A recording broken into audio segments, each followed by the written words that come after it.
IPL में ना कभी कभी ऐसे मैच देखने को मिलते हैं जो सिर्फ जीत हार के आंकड़ों से कहीं कहीं ज्यादा होते हैं। मुंबई इंडियंस की गुजरात टाइटंस पर जो ये जीत थी ना, वो वैसी ही एक जीत थी। पता है, ये एक तरफा दबदबा था।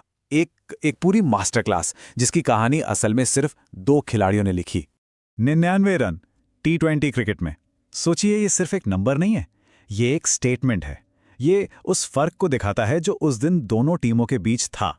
ये बताता है कि कैसे एक टीम ने खेल के हर पहलू पर पूरी तरह से कब्जा कर लिया था। तो सवाल ये उठता है कि आखिर 40 ओवर के खेल में इतना बड़ा फासला ये पैदा हुआ कैसे। चलिए इस मैच को जरा खोलकर देखते हैं और उन दो कमाल के प्रदर्शनों को समझते हैं जिन्होंने इसे एक टक्कर के मुकाबले से एक तरफा शो बना दिया। तो हमारी कहानी का जो पहला हिस्सा है वो शुरू होता है मुंबई की बल्लेबाजी से। एक ऐसी पारी जिसने मैच का पूरा मंच तैयार कर दिया, और उस तूफान से जिसका नाम था तिलक वर्मा। अब देखिए, स्क्रीन पर मुंबई का पूरा स्कोर कार्ड है। हाँ, कुछ अच्छी शुरुआतें हुई, लेकिन एक नाम है जो सबसे अलग, एकदम अलग चमक रहा है। वो नाम जिसने अकेले ही मैच का पूरा गणित ही बदल दिया, तिलक वर्मा। सिर्फ 45 गेंदें और 101 नाबाद रन। कमाल है। और जानते हैं, क्रिकेट के बड़े बड़े पंडित इसे सिर्फ एक अच्छी पारी नहीं कह रहे, वो इसे टूर्नामेंट की अब तक की सबसे बेहतरीन पारियों में से एक बता रहे हैं। और इसकी वजह सिर्फ रन नहीं थे, बल्कि वो अंदाज था जिस अंदाज में ये रन बनाए गए थे। ये तिलक का पहला टाटा आईपीएल शतक था, और क्या क्या शानदार तरीके से आया। सिर्फ 45 गेंदों में इस तूफानी पारी में 8 चौके थे और 7 ऐसे गगनचुंबी छक्के थे जो किसी भी गेंदबाज का हौसला तोड़ने के लिए काफी थे। जरा इस नंबर पे गौर कीजिए, 224.44। ये तिलक वर्मा का स्ट्राइक रेट था। देखिए, T20 में 200 का स्ट्राइक रेट ही तूफानी माना जाता है। ये तो किसी और ही लेवल का खेल था। देखिए, हर यादगार पारी में ना एक ओवर ऐसा जरूर आता है जो खेल की दिशा हमेशा हमेशा के लिए बदल देता है। और तिलक वर्मा की इस पारी में भी वो ओवर आया। वो ओवर जहां उन्होंने गुजरात के हाथ से मैच पूरी तरह छीन लिया।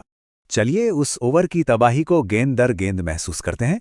पहली गेंद छक्का, दूसरी गेंद चौका, तीसरी गेंद एक और चौका, चौथी गेंद फिर से छक्का, और पांचवी गेंद छक्के के साथ इस ओवर को खत्म किया। ये रनों की सुनामी थी जो गुजरात को सचमुच बहा ले गई। तो तिलक वर्मा के इस धमाके ने मुंबई को एक बहुत बड़े स्कोर तक तो पहुंचा दिया था, इसमें कोई शक नहीं। लेकिन खेल तो अभी आधा ही हुआ था। पहाड़ जैसे लक्ष्य का बचाव करना अभी भी बाकी था। और बस यहीं से हमारी कहानी का दूसरा हिस्सा शुरू होता है। तो अब शुरू होता है दूसरा अध्याय।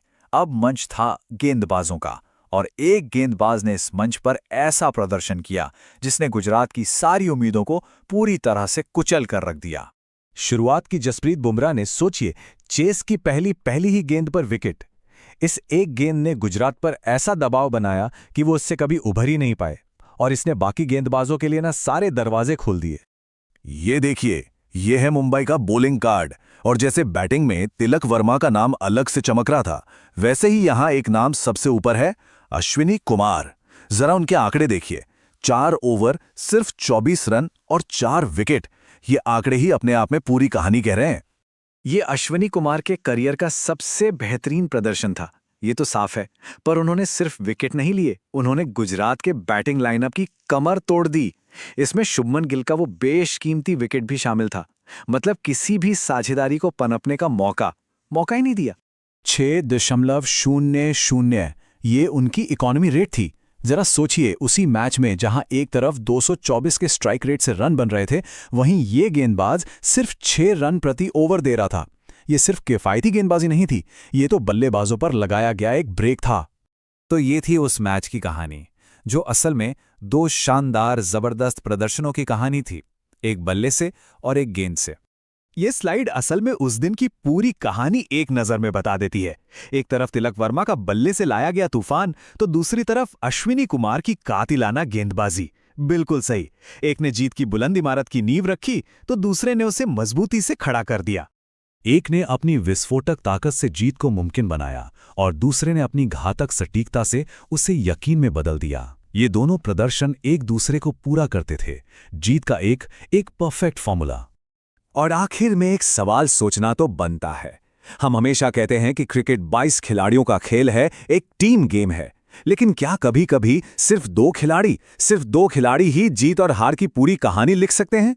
खैर, यह मैच तो शायद इसी सवाल का जवाब है।